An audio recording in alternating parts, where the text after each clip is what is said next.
नमस्कार लर्नर्स, मी प्राची दीपक कोकाटे घेऊन आली आहे एड्यूएस बाय प्राची हे यूट्यूब चॅनल। या चॅनलमध्ये आपण जे पण सायन्स कॉन्सेप्ट्स आहेत ते आपण मराठीमध्ये आणि इझी वेमध्ये शिकून घेतो। सो या लेक्चरमध्ये आपण बघणार आहोत 10th सायन्स पार्ट ए मधील जो ग्रॅव्हिटेशन चॅप्टर आहे त्याचा सेकंड लेक्चर आपण बघणार आहोत। सो या आधी मी फर्स्ट लेक्चर आहे या चॅनलमध्ये ऑलरेडी ॲड केला आहे, त्याची लिंक मी डिस्क्रिप्शन आणि आय बटनमध्ये देते। सो ते जाऊन बघा सो दॅट हा जो सेकंड लेक्चर आहे तुम्हाला 100% कळेल। फर्स्ट लेक्चरमध्ये आपण कव्हर केलेलं इंट्रोडक्शन ऑफ ग्रॅव्हिटेशन, सेकंड आपण बघितलेलं सेंट्रिपिटल फोर्सबद्दल आणि थर्ड आपण बघितलेले केप्लरचे 3 लॉज। सो ह्या 3 गोष्टी लास्ट व्हिडिओमध्ये कव्हर केलेल्या आपण फर्स्ट लेक्चरमध्ये। सो या व्हिडिओमध्ये आपण त्याचे जे पुढचे 3 पॉईंट्स आहेत, पुढचे 3 टॉपिक्स आहेत ते कव्हर करणार आहोत। सो या व्हिडिओमध्ये आपण बघणार आहोत सर्वात प्रथम Newton's universal law of gravitation, second आपण बघणार आहोत युनिफॉर्म सर्क्युलर मोशन आणि थर्ड आपण बघणार आहोत अर्थ ग्रॅव्हिटेशनल फोर्स। सो हे तिन्ही टॉपिक नीट समजून घेण्यासाठी व्हिडिओ शेवटपर्यंत बघा। आणि जर तुम्हाला मी हे व्हिडिओज ॲड करते हे जर आवडत असेल तर प्लीज चॅनलला सबस्क्राईब करा, कारण 80% ऑफ द व्ह्युअर्स आहेत त्यांना हे व्हिडिओज आहेत हे आवडतात पण त्यांनी सबस्क्राईब केलेलं नाही आहे। सो प्लीज सबस्क्राईब करा चॅनलला। सो तुम्ही जे सबस्क्राईब केलं हे तुमच्यासाठी तर फ्री आहे पण मला खूप हेल्प होऊन जाते ह्याच्यामुळे। So do subscribe the channel आणि कोणताही वेळ न दवडता आपण स्टार्ट करूयात व्हिडिओला। Topic 5 Newton's universal law of gravitation. Newton या सायंटिस्टने आपल्याला हा जो लॉ आहे Newton's universal law of gravitation हा दिलेला आहे। सो त्यांनी थिअरी पण पुटफोर्थ केलेली, थिअरी ऑफ युनिव्हर्सल ग्रॅव्हिटी, त्याच्यामध्ये त्यांनी हा जो लॉ आहे तो दिलेला आहे। सो ती थिअरी एक्झॅक्टली काय आहे हे आपण बघून घेऊयात। सो न्यूटन यांचं असं म्हणणं होतं की every object in the universe attracts every other object with a definite force. म्हणजे युनिवर्समध्ये समजा आपण 2 ऑब्जेक्ट्स पकडले तर एक ऑब्जेक्ट दुसऱ्या ऑब्जेक्टला डेफिनेट फोर्सने अट्रॅक्ट करते, तसंच ही ऑब्जेक्ट आहे ती पण दुसऱ्या ऑब्जेक्टला डेफिनेट फोर्समध्ये अट्रॅक्ट करणार। ओके, आणि त्यांचं असं पण म्हणणं होतं की हे जे फोर्स आहे दोघांमधला that is directly proportional to the product of the masses of 2 objects and inversely proportional to the square of the distance between them. So ह्याचा अर्थ काय आहे हे आपण एक्सप्लेनेशनमध्ये एक्झॅक्टली काय आहे हे बघून घेऊया। आताच आपण युनिव्हर्सल थिअरी ऑफ ग्रॅव्हिटी आहे ती बघितली। सो ती जी थिअरी आहे ती आपण एक एक्झाम्पल घेऊन समजून घेऊयात। सो इथे मी 2 ऑब्जेक्ट्स घेतले आहेत। सो सर्वात फर्स्ट ऑब्जेक्ट आहे हा आणि सेकंड ऑब्जेक्ट आहे हा। सो ह्याचं जे मास आहे त्याला मी m1 कन्सिडर करते आणि ह्याचं जे मास आहे त्याला मी m2 कन्सिडर करते। सो जसं आपण मगाची थिअरीमध्ये बघितलं तसंच हा ऑब्जेक्ट आहे, या ऑब्जेक्टवरती एक फोर्स लावणार, तसंच हा ऑब्जेक्ट पण या ऑब्जेक्टवरती फोर्स लावणार आणि त्यांचं जे मीन डिस्टन्स आहे, ठीक आहे, त्यांच्या सेंटरपासून, सो हे जे डिस्टन्स आहे त्याला मी ॲज अ डी कन्सिडर करते, ठीक आहे। सो हे झाला बेसिस। आता त्याच्या जो थिअरी आहे त्याच्यानुसार आपण फॉर्म्युला फॉर्म करूयात। सो त्यांनी थिअरीमध्ये काय सांगितलं, force is directly proportional to the product of masses of the 2 objects. So दोघांचे जे पण मास आहेत त्याला जो फोर्स आहे दॅट इज डायरेक्टली प्रपोर्शनल आणि force is inversely proportional to the square of the distance between 2 object. So दोघांमध्ये distance किती आहे d। सो डीचा आपण काय करणार, स्क्वेअर करणार। आता हे दोन्ही पण जे आहेत आपण लिहिलेले प्रपोर्शनॅलिटी ते आपण एकसाथ लिहू शकतो। सो मी असं लिहू शकते, force is directly proportional to m1 into m2 upon D square, ठीक आहे। सो इथे प्रपोर्शनॅलिटीचं साईन आहे, आपल्याला सगळ्यांनाच माहिती आहे प्रपोर्शनॅलिटीचं साईन घालवण्यासाठी आपण इथे एक कॉन्स्टंट आणतो। सो तसंच प्रपोर्शनॅलिटी साईन आहे ती घालवून आपण इथे कॉन्स्टंट ॲड करणार आहोत। सो कॉन्स्टंट ॲड करायच्या आधी इथे आता इक्वल टूचं साईन येणार। सो कॉन्स्टंट आहे हा g। So g is the universal gravitational constant. Okay, so g काय आहे, युनिव्हर्सल ग्रॅव्हिटेशनल कॉन्स्टंट। ओके, कळत आहे। सो हा जी आहे त्याला हे नाव दिलं universal gravitational constant. So g into m1 into m2 upon D square. So हा झाला आपल्या फोर्सचा फॉर्म्युला, ठीक आहे। कळलं आहे तुम्हाला फोर्सचा फॉर्म्युला आपण जी थिअरी आहे त्याच्यावरनं कसा काढू शकतो ते, ठीक आहे। काही डाऊट आहे याच्यामध्ये? सो जनरली एक्झाममध्ये आपल्याला अशा प्रकारचे क्वेश्चन येतात की जर आपल्याला मास डबल झालं किंवा डिस्टन्स आहे ते ट्रिपल झालं तर आपला जो फोर्स आहे त्याच्यावरती काय परिणाम होतो. सो हे जे सगळे कॉन्सेप्ट्स आहेत ना, हे आपण एक एक्झाम्पल घेऊया, त्याच्यानुसार म्हणजे न्यूमरिकल्स आहेत त्या टाईपमध्ये थोडं सॉल्व्ह करणार आहोत इझी वेमध्ये. ठीक आहे. सो सर्वात फर्स्ट मी कन्सिडर करते ॲज अ जी हा कॉन्स्टंट आहे. ठीक आहे. सो ह्याची व्हॅल्यू पण काय आहे, it is a constant value. So इथे आपण कन्सिडर नाही करत आहोत सॉल्व्ह करताना. सो इथे मी काय घेते, M1 आहे ते 1 आहे. ठीक आहे. This is a original scenario, first scenario आहे तो. देन M2 इज 2 आणि डिस्टन्स आपण कन्सिडर केला आहे 1. ठीक आहे. सो यानुसार फॉर्म्युला काय बनणार, F is equal to 1 × 2 upon 1 square. So 1 × 2 काय येणार, 2 येणार आणि 1 स्क्वेअर काय येणार, 1. सो आन्सर काय येतं, इथे 2 येतं आहे. हे काय ओरिजिनल आन्सर. आता समजा मी मास आहे त्याला डबल करते, म्हणजे या मासला आहे त्याला मी डबल करते, बाकी हे सगळे कंपोनेंट्स आहेत हे सेम असणार आहेत. सो फॉर्म्युला कसा बनणार, M is equal to 2 × 2 upon 1. So it means काय होतं, 2 2 जा 4 अपॉन 1. सो इथे काय होतं 4, म्हणजे 2 होता आधी आणि आता 4 आन्सर झालाय. म्हणजे जेव्हा मी मास आहे, ठीक आहे, मासला जेव्हा डबल करते आहे तेव्हा त्याचा जो फोर्स आहे तो पण डबल होत आहे. ओके, कळतंय तुम्हाला.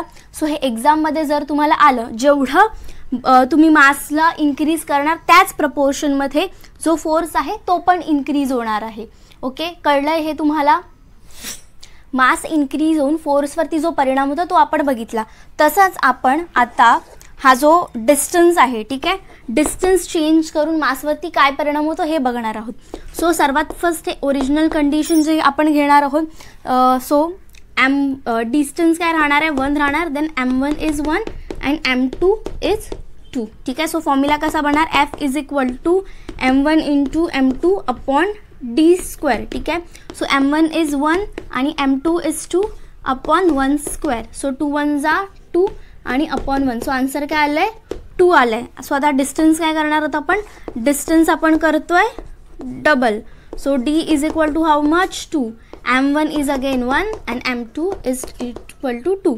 So force is equal to काय करणार आपण, 1 × 2 अपॉन 2 स्क्वेअर. सो 2 1 जा 2 आणि 2 स्क्वेअर इज 4. सो 2 1 जा अँड 2 2 जा. सो आन्सर काय येणार, 1 अपॉन 2. सो आन्सर काय इथे येते, 1 अपॉन 2. सो जर तुम्ही बघितलं इथे व्हॅल्यू काय आहे 2 आणि इथे काय झाली आहे हाफ, विच मीन्स काय झालं आहे, व्हॅल्यू डिक्रीज झाले.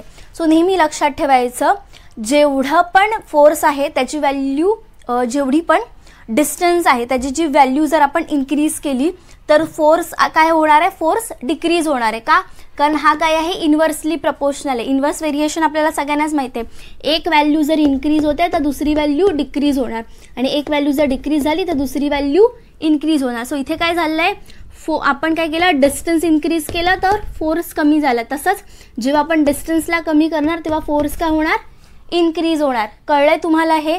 सो सिम्पली हे मी तुम्हाला फक्त सॉल्व्ह करून दाखवलं आहे. एक्झाममध्ये तुम्हाला फक्त आपलं नॉर्मल एवढं कॅल्क्युलेशन करायची गरज नाही आहे. सो सिम्पली आपल्याला काय माहिती आहे, जर डिस्टन्स इन्क्रीज झालं तर फोर्स त्या हिशोबानेच डिक्रीज होणार. ओके, जसं की इथे डिस्टन्स कितीने डिक्रीज झाला, डबल. सो हे किती टाइम्स कमी झालं आहे, 4 टाइम्स कमी झालं आहे. सो डबल म्हणजे ही जी जेवढ्या व्हॅल्यूमध्ये डिस्टन्स कमी झालं आहे त्याचा स्क्वेअर, कारण इथे काय आहे, डिस्टन्सचा स्क्वेअर. सो समजा आपण डिस्टन्स 3 टाइम्सने वाढवलं तो 3चा स्क्वेअर किती होतो, 9. सो फोर्स 9 टाइम्स कमी होणार. कळलं तुम्हाला हे लॉजिक काय आहे. आणि मासबद्दल काय आहे, जेवढं मास इन्क्रीज होणार तेवढंच फोर्स पण इन्क्रीज होणार. का, कारण इथे काहीच फॉर्म्युलामध्ये स्क्वेअर वगैरे काहीच नाही. त्याच्यामुळे जेवढं हे इन्क्रीज होणार तेवढं हे पण इन्क्रीज होणार आणि जेवढं हे डिक्रीज होणार तेवढं हे पण डिक्रीज होणार. ठीक आहे. सो तुम्हाला हा जो लॉ आहे हा कळलाय एक्झॅक्टली काय आहे तो. जरी काय डाऊट असेल तर प्लीज कमेंट बॉक्समध्ये ॲड करा, डाऊट्स आहेत ते. आता आपण जीची व्हॅल्यू आणि त्याचे जे SI युनिट आहे ते बघून घेणार आहोत. सो सर्वात फर्स्ट आपला फॉर्म्युला काय आहे, F is equal to G × M1 × M2 upon D square. ठीक आहे. सो आपल्याला कधी पण युनिट कोणता पण SI युनिट काढायचं असेल ते कसं काढायचं ते तुम्हाला मी शिकवणार आहे. सो सर्वात फर्स्ट जो फॉर्म्युला आहे तो आपल्याला ज्या गोष्टीचा आपल्याला युनिट काढायचा त्याच्या टर्म्समध्ये लिहायचा. सो आपल्याला जीचा फॉर्म्युला काढायचा. सो जी इथेच ठेवणार आपण आणि बाकीचे सगळे जे व्हॅल्यूज आहेत ते आपण इथे घेऊन येऊया. So force × 2. ठीक आहे. सो डिस्टन्स काय आहे इथे, डिव्हिजनमध्ये. सो डिव्हिजनमध्ये इथे काय होणार, तो मल्टिप्लिकेशनमध्ये जाणार. ओके, कळलाय. सो डिव्हिजनची गोष्ट मल्टिप्लिकेशनमध्ये आणि हे दोघं काय आहेत मल्टिप्लिकेशनमध्ये. सो इथे काय होणार, हे लोक डिवाइड होणार. कळलं आहे तुम्हाला. सो फोर्सचा फॉर्म्युला काय आहे, फोर्सचा फॉर्म्युला फोर्सचा एसआय युनिट काय आहे, फोर्सचा एसआय युनिट आहे न्यूटन. आणि डिस्टन्स आपण कशामध्ये मेजर करतो, आपण डिस्टन्स मीटर्समध्ये मेजर करतो. सो मीटर आणि हा डिस्टन्सचा स्क्वेअर, त्याच्यामुळे मीटर्स आपण स्क्वेअर. ठीक आहे. सो M1 म्हणजे काय, मास आपण कशामध्ये मोजतो, kgमध्ये मोजतो. आणि हे M2 पण आपण kgमध्येच मोजणार. सो सिम्पली आता हे kg इंटू kg म्हणजे 2 टाइम्स झाले. So kg square. So newton metre square per kg square हे काय आहे, युनिव्हर्सल ग्रॅव्हिटेशनल कॉन्स्टंट आहे. त्याचा युनिट काय होणार, Newton metre square per kg square. So मला हा जो kg हा वरतीच लिहायचा. तुम्ही कसं लिहिणार, न्यूटन मीटर स्क्वेअर आणि हा जो kg आहे. सो इथे प्लस होता, हा जेव्हा वरती जाणार तेव्हा काय होणार, हा -2. सो ह्याचं युनिट काय, न्यूटन मीटर स्क्वेअर kg -2 म्हणजे -2 मध्ये लिहिणार. इथे +2 वरती गेल्यावर -2. ठीक आहे. सो कळलंय. हे आहे काय आहे, हे आहे SI युनिट ऑफ G. ठीक आहे. आणि ह्याची जी व्हॅल्यू आहे ती सायंटिस्टनी न्यूमरिकली फाइंड आउट केली. ती आहे 6.673 इंटू 10⁻⁻11 आणि त्याचा युनिट न्यूटन मीटर स्क्वेअर आणि kg -2. ठीक आहे. कळलं. हे व्हॅल्यू कशी आली, 6.673 into 10⁻11 Newton metre square per kg square. So ही व्हॅल्यू आहे अर्थ्स ग्रॅव्हिटेशनल कॉन्स्टंट. 2 रेग्युलर किंवा इरेग्युलर ऑब्जेक्ट्समधलं जे डिस्टन्स आहे ते कसं फाइंड आउट करायचं ते पण आपण बघून घेऊयात. सो सर्वात फर्स्ट आपण सर्क्युलर ऑब्जेक्ट्स घेतो. सो सर्क्युलर ऑब्जेक्टचं जे आपल्याला डिस्टन्स आहे ते आपल्याला कसं काढायचं आहे, एकतर हे दोन्ही पण ऑब्जेक्ट सर्क्युलर असल्यामुळे ते काय करतात, त्यांचा जो सेंटर आहे त्याच्यापासून ते फोर्स लावतात या अपोजिट ऑब्जेक्टवरती. त्याच्यामुळे त्यांचं जे हे सेंटर आहे. ठीक आहे. सो सेंटरपासून आपण त्यांचं हे जे डिस्टन्स आहे, डिस्टन्स D हे आपण मार्क करणार आहोत. ओके, कळलं. समजा जर सर्क्युलर ऑब्जेक्ट्स असतील तर आपल्याला त्यांचं जे सेंटर आहे त्याच्यापासूनचं डिस्टन्स फाइंड आउट करायचं. 2 सर्क्युलर ऑब्जेक्ट्स असतील तर. आणि समजा इरेग्युलर ऑब्जेक्ट्स आहेत. सो इरेग्युलर ऑब्जेक्टचं कोणतं पण आपल्याला माहिती असेल सेंटर ऑफ मास प्रेझेंट असतं. ठीक आहे. जिथे त्यांचं मास आहे इरेग्युलर ऑब्जेक्टचं ते कॉन्सन्ट्रेटेड असतं. सो फॉर एक्झाम्पल समजा हा ट्रायंग्युलर ऑब्जेक्ट आहे आणि त्याचा सेंटर ऑफ द मास आहे हा असतो. सो कोणता पण ऑब्जेक्टचा जनरली जो इरेग्युलर ऑब्जेक्ट असेल तर त्याचा जो सेंट्रॉइड असतो, सेंटर पॉईंट असतो, तोच जनरली त्याचा सेंटर ऑफ मास असतो. सो तसंच हा ट्रायंगल आहे आणि हा स्क्वेअर आहे. सो मी ह्याला घेते की हा ह्यांचा सेंटर ऑफ दी मास आहे या ऑब्जेक्टचा. ठीक आहे, डेमॉन्स्ट्रेशन पर्पजसाठी. सो हा जो डिस्टन्स आहे हा त्यांचं जे सेंटर ऑफ मासमधनं जी आपण लाईन खेचणार तिथपासून आपण ह्याचं जे डिस्टन्स आहे ते फाइंड आउट करणार आहोत. ओके, आता कळलं आहे तुम्हाला कोणत्या पण इरेग्युलर किंवा सर्क्युलर ऑब्जेक्टचे आपण हे जे सेंटर ऑफ मास आहे किंवा त्यांचं जे सेंटर आहे त्याच्यापासून डिस्टन्स कसं काढू शकतो ते. ओके, आता आपण कंप्लीट केलं आहे Newton's universal law of gravitation. So आता आपण नेक्स्ट टॉपिककडे वळूयात, which is circular motion. Topic 5 uniform circular motion. So या टॉपिकमध्ये आपण बघणार युनिफॉर्म सर्क्युलर मोशन और त्याला असं पण म्हणतात magnitude of centripetal force. So magnitude of centripetal force म्हणजेच आपण व्हॅल्यू बघणार आहोत सेंट्रिपिटल फोर्सची. सो ते बघण्यापूर्वी आपण एक सिनारिओ बघूया आणि काही टर्म समजून घेऊयात. सो सर्वात फर्स्ट आपण इथे सिनारिओ काय घेतला, सेंटरमध्ये सन आहे आणि जो अर्थ आहे त्याच्याभोवती रिव्हॉल्व करत आहे. सो आपल्याला सगळ्यांनाच माहिती आहे याबद्दल.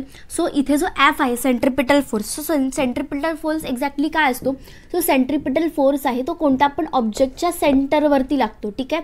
सो तो ऑब्जेक्टच्या सेंटरवरती लागतो, तो सेंटर सिकिंग फोर्स आहे, त्याच्यामुळे त्याला सेंट्रिपिटल फोर्स असं पण म्हणतात. सो हा जो व्हॅल्यू आहे ती आपण या ह्याच्यामध्ये काढणार आहोत या पार्टमध्ये. सो एम काय आहे, मास ऑफ द अर्थ. त्याच्यानंतर व्ही काय आहे, वेलॉसिटी ऑफ द अर्थ, म्हणजे ज्या वेलॉसिटीने अर्थ ट्रॅव्हल करते आहे सनच्या अराउंड. सो ही वेलॉसिटी. देन आर काय आहे, distance between earth and the sun. So sun आणि अर्थ जे सेंटर आहे त्याच्यापासून जे डिस्टन्स आहे त्याला आपण आर कन्सिडर केलं आहे. देन टाईम काय आहे, time of revolution around the sun. So time किती लागतोय अर्थला ट्रॅव्हल करायला सन भोवती, so that is taken as a T. Okay. So हे काही नॉर्मल गोष्ट, सिम्पल बेसिक्स गोष्ट जे आपल्याला या पर्पजमध्ये या क्वेश्चनमध्ये हवी आहेत. ओके. सो तुम्हाला इकडे डेरिवेशन दिलेलं आहे ते आपण बघणार आहोत centripetal force. So centripetal force आहे त्याचा फॉर्म्युला काय आहे, F is equal to mv² upon R. ठीक आहे. सो एम काय आहे, mass of the earth, velocity of the earth आणि distance between sun and earth. So हा तो फॉर्म्युला आहे. पण आपल्याला अजून एक गोष्ट माहिती आहे जो वेलॉसिटी आहे. ठीक आहे. सो वेलॉसिटीला सिम्पल आपण सायन्समध्ये डिस्टन्स अपॉन टाईम ओके या असं पण म्हणतो. So distance upon time. So ह्याची जी व्हॅल्यू आहे ती आपण डायरेक्ट डेरिवेशनमध्ये पुट करणार. सो डिस्टन्स काय आहे. सो द अर्थ आहे ती सन भोवती फिरत आहे in a circular direction. So more or less circular आहे. एक्झॅक्ट सर्कल नसतो, एक्लिप्स असतो. पण आपला समजून घेण्यासाठी आपण इथे डिस्टन्स काय घेणार आहोत, सर्क्युलर घेणार आहेत. सो सर्क्युलर जी गोष्ट आहे कोणत्या पण गोष्टीची, सो ह्याला आपण काय म्हणतो, याला आपण म्हणतो सर्कम्फरन्स. ओके. सर्क्युलर गोष्टीची जर आपल्याला असं डिस्टन्स म्हणजे त्याची जी कडा आहे ती काढायची असेल त्याला आपण सर्कम्फरन्स म्हणतो इंग्लिशमध्ये. सो हा जो सर्कम्फरन्स आहे त्याचा फॉर्म्युला काय आहे 2πr. ओके. सो 2πr म्हणजे काय आहे, सर्कम्फरन्स ऑफ दॅट सर्कल. आणि टाईमला आपण कशाने डिनोट केलं आहे, टीने डिनोट केलं आहे. सो मी वेलॉसिटीच्या ऐवजी 2πr/t हे घालू शकते या सममध्ये. सो तेच आपण आता पुट ऑन करणार आहोत. सो इथे काय येणार आहे, mvच्या जागी इथे 2πr/t. So 2πr/t square upon R. ठीक आहे. सो मी ह्याला कसं लिहू शकते, m तसाच राहणार. देन 2चा स्क्वेअर किती येतो 4. त्याच्यानंतर पायचा स्क्वेअर पाय स्क्वेअर आणि आरचा स्क्वेअर आर स्क्वेअर. आणि हा काय आहे डिनॉमिनेटर टी आहे. सो टीचा पण स्क्वेअर आणि खालती हा वाला जो आर आहे तो. ओके. सो मॅथ्समध्ये कधी पण हा न्यूमरेटर आहे, हा न्यूमरेटरचा न्यूमरेटर आहे, हा न्यूमरेटरचा डिनॉमिनेटर आणि हा डिनॉमिनेटर आहे. ओके. सो न्यूमरेटरचा डिनॉमिनेटर आणि डिनॉमिनेटर हे नेहमी पण मल्टिप्लाय करतात. सो आपण काय करणार आहे t² × r, कारण आपल्याला सम इझिली सॉल्व्ह करायचं आहे. सो मी इथे काय लिहिणार आहे 4π² r² × m अपॉन काय येणार आहे t² × r. कधी तुम्हाला असं इकडचा r गेला आणि इकडचा स्क्वेअर गेला. सो ह्याला आपण कसं लिहू शकतो 4π² त्याच्यानंतर r × m अपॉन मी काय लिहिणार आहे t². हे कळलं आहे तुम्हाला. ओके. या पार्टमध्ये आता इथपर्यंत आपण आलेलो आहे. सो इथे आपल्याला काय करायचं आहे, मल्टिप्लाय करायचं आहे आणि डिवाइड करायचं आहे, r². ठीक आहे. सो r² तुम्हाला डिवाइड करायचं आहे आणि मल्टिप्लाय करायचं आहे दोन्ही साईडला. सो हे कसं करणार आपण 4π² r × m upon t². So इथे आपण काय केलं r² डिवाइड केला, r² मल्टिप्लाय केला, r² डिवाइड केला. सो मी ह्याला कसं लिहू शकते 4π² त्याच्यानंतर r × r². सो इथे काय होणार r³ होणार आणि m अपॉन हा जो t² आहे आणि त्याच्या बाजूला इथे r² लागणार. ओके. कळलंय तुम्हाला.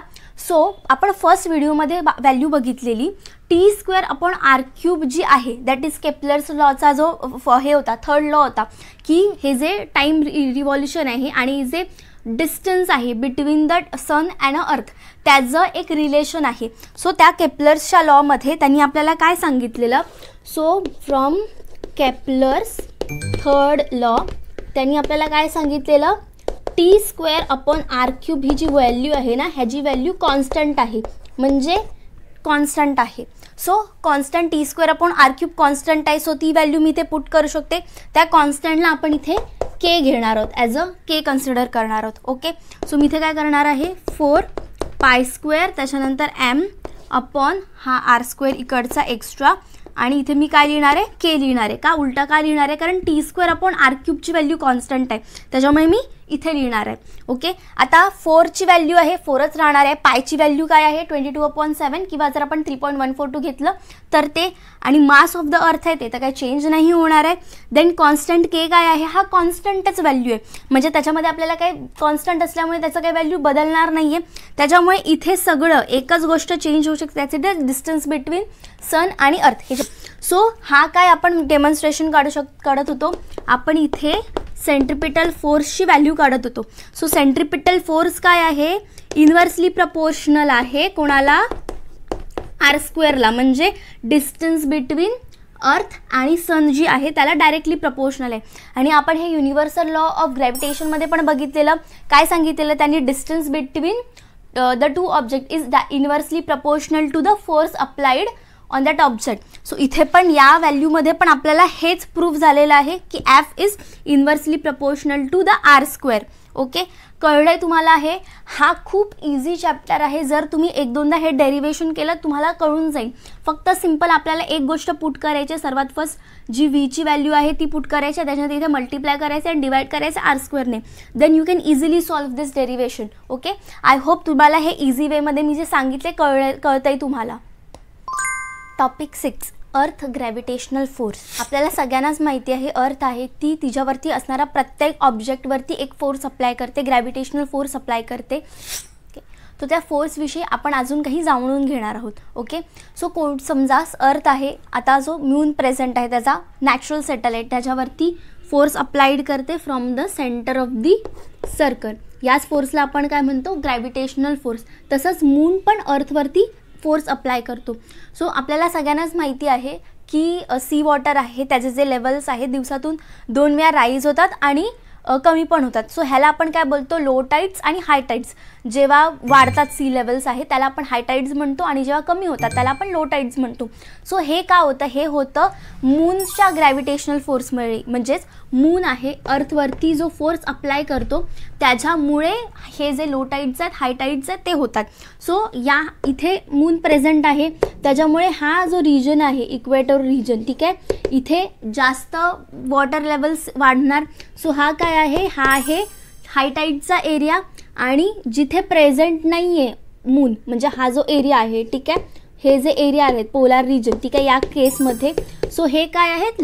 Low टाइडचे area. ओके, कळतंय तुम्हाला? सो मूनच्या पोझिशनवरनं लो टाइड्स आणि हाय टाइड्स आहेत हे घडतात, हे घडवून आणतात. मून आहे तो घडवून आणतो. ओके, त्याच्या ग्रॅव्हिटेशनल फोर्समुळे.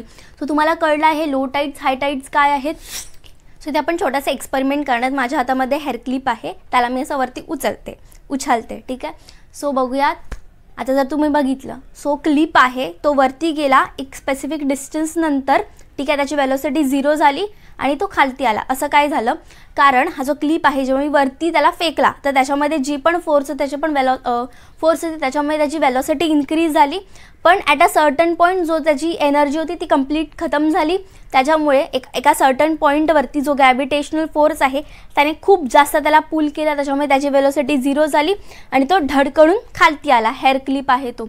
ओके, सो ही आहे अर्थची ग्रॅव्हिटेशनल फोर्स. अर्थच्या ग्रॅव्हिटेशनल फोर्समुळे अर्थवरती कोणती पण ऑब्जेक्ट आहे ती तिच्याजवळ अट्रॅक्ट होते. आता तुम्ही बोलाल की आपल्या जो मून आहे आणि ते आर्टिफिशियल सॅटेलाइट्स आहेत ते पण अर्थवरती रिव्हॉल्व करतात, अर्थच्या अराउंड रिव्हॉल्व करतात, मग ते काय येऊन अर्थवरती आदळत नाहीत? बिकॉज जे आर्टिफिशियल सॅटेलाइट्स आहेत आणि आपला जो नॅचरल सॅटेलाइट आहे मून तो एका कॉन्स्टंट स्पीडने एक रिव्हॉल्व करत होतो, कॉन्स्टंट वेलॉसिटीने किंवा डिफरंट वेलॉसिटीजने अर्थभोवती फिरत असतात. त्याच्यामुळे त्यांची स्वतःची वेलॉसिटी असल्यामुळे तो ज्या पाथवरती आहे त्याच पाथवरती रिव्हॉल्व करतात, अर्थवरती पडत नाहीत, अर्थवरती आदळत नाही आहेत. आय होप तुम्हाला हा जो टॉपिक आहे अर्थ ग्रॅव्हिटेशनल फोर्स हा कळला आहे तुम्हाला. Okay, and that's all for this video. या व्हिडिओमध्ये एवढंच. सो नेक्स्ट व्हिडिओमध्ये आपण भेटूयात. या लेक्चरमध्ये जे आपण पॉईंट्स कवर केले आहेत, जर तुम्हाला काही डाऊट येत असेल तर प्लीज कॉमेंट बॉक्समध्ये ॲड करा सो दॅट आपण नेक्स्ट व्हिडिओमध्ये आहे ते कवर करून घेऊयात, सॉल्व्ह करून घेऊयात. ओके, आणि प्लीज ग्रॅव्हिटेशन हा फिजिक्सचा चॅप्टर आहे म्हणून त्याला बिलकुल स्किप करू नका. इझी आहे, तुम्हाला फक्त थोडं समजून घ्यायची गरज आहे. भेटूयात आपण नेक्स्ट व्हिडिओमध्ये. तोपर्यंत कीप लर्निंग, कीप स्टडिंग आणि thank you for watching till the end. जर तुम्हाला केमिस्ट्री टॉपिक्स आहेत हे खूप टीडीएस वाटतात आणि कार्बन कंपाऊंड्स हा टॉपिक शिकायचा असेल तर प्लीज या लिंकवरती क्लिक करा. या लिंकवरती क्लिक केल्यानंतर तुम्हाला फर्स्ट लेक्चर व्हिडिओ मिळेल. तसेच मी 4 लेक्चर्स आहेत कार्बन कंपाऊंड्सचे ऑलरेडी ॲड केलेत या चॅनलवरती. सो ते 1 बाय 1 करून बघा, सिरीज वाईज बघा. सो तुम्हाला कार्बन कंपाऊंड्समध्ये बिलकुल डाऊट येणार नाही आहेत.